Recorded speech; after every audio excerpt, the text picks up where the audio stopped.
महाराज श्री, मुझे आज शांति धारा का नियम कैसा होता है वो बताइए। मैंने शांति धारा का सुना है कि कभी रुकना नहीं चाहिए, लेकिन मैं कई जगह अभिषेक करने जाता हूँ तो रुक रुक के कई लोग कराते हैं। हाँ, मतलब वो लाभ कैसे में लेना चाहिए तो वो बताइए मुझे आप। शांति धारा प्रभु जी के मस्तक पर, यंत्र पर विशेष किसी प्रयोजन के साथ की जाती है। उस शांति धारा में कलश इतना बड़ा हो कि उसकी धार टूटे नहीं। बीच बीच पे लोग हाथ बदलते हैं, बीच बीच में लोग उसमें जल डालते हैं। कई बार कलश छोटे होते हैं, लेकिन विवेक काम नहीं करता कि एक बार बड़ा कलश ले लें जिससे जीवन में कभी शांति धारा नहीं टूटेगी। ये परिवर्तन समाज के लोगों को लाना चाहिए, जिसके माध्यम से धारा एक जैसी प्रवाहमान प्रवाहित होती रहे और उसकी मंद शक्तियों का पूरा प्रभाव जल के माध्यम से होकर के आपके जीवन का उद्धार कर सके। बीच बीच में हाथ नहीं बदलना चाहिए। किसी का हाथ दर्द करता है तो शांति धारा करने वाले पुण्यार्चक परिवार का सपोर्ट करने के लिए इस टखने पर आप किसी को सपोर्ट दे सकते हैं। 10 मिनट की शांति धारा होती, लेकिन आदमी का सहन नहीं होता तो शांति धारा करते करते हाथ ऐसे कांपने लगते हैं, तो आप सपोर्ट दे सकते हैं। लेकिन व्यक्ति को बार बार बदलिए मत, धारा तोड़िए मत और धैर्य पूर्वक शांति पूर्वक करिए।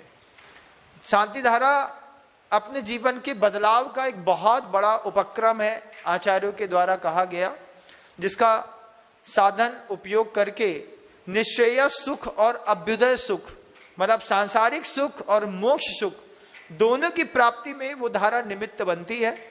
मैं इसके पहले भी कई जगह शांति धारा के व्याख्यान दे चुका हूँ। यंत्र पर शांति धारा करने पर विशेष प्रयोजनों की सिद्धि होती है। प्रतिमा जी के ऊपर शांति धारा करने पर सुख, शांति, समृद्धि, ऐश्वर्य, निरंतर वृद्धि को प्राप्त होती है। हमें अपने प्रयोजनों के हिसाब से शांति धारा को आकार देना चाहिए। बन्ना जी में जब मैं शांति धारा के लिए लोगों को प्रेरणा देता था,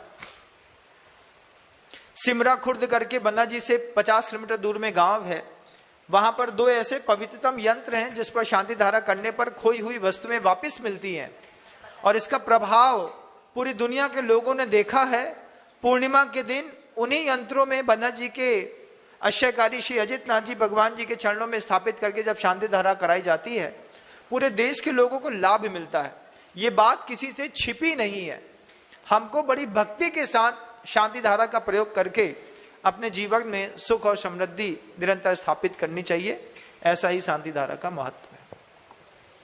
महाराज श्री, लेकिन ये मैं स्वयं कई बार ऐसा कर चुका हूँ। आगे से सुधार करिए। नहीं, लोग ही बोलते हैं कि आप मुझे दे दी, मतलब ऐसा कुछ शांति धारा जब हम करते हैं तो अपन को इशारा किया जाता है आप हमें दे दीजिए, तो उसका मुझे कुछ प्रायश्चित करना चाहिए क्या? नहीं, शांति धारा का पुण्यार्चक परिवार अगर आ गया है तो पुण्यार्चक परिवार निश्चित अपनी शांति धारा पूरी करेगा। किसी और परिवार को शांति धारा करनी है, एक कलश उसको दीजिए, आप भी शांति धारा करिए। 2 करिए, 4 करिए, 40 करिए, भगवान विराजमान करिए पांडुक शिला पर, अपना कलश लीजिए, अपनी शांति धारा करिए। लेकिन कई जगह ऐसा होता है कि 5 मिनट हमने कर ली, 2 मिनट हमने कर ली, 1 मिनट हमने कर ली, ऐसे हाथ नहीं बदले जाते हैं। एक पुण्यार्चक परिवार के माध्यम से ही शांति धारा की जाती है।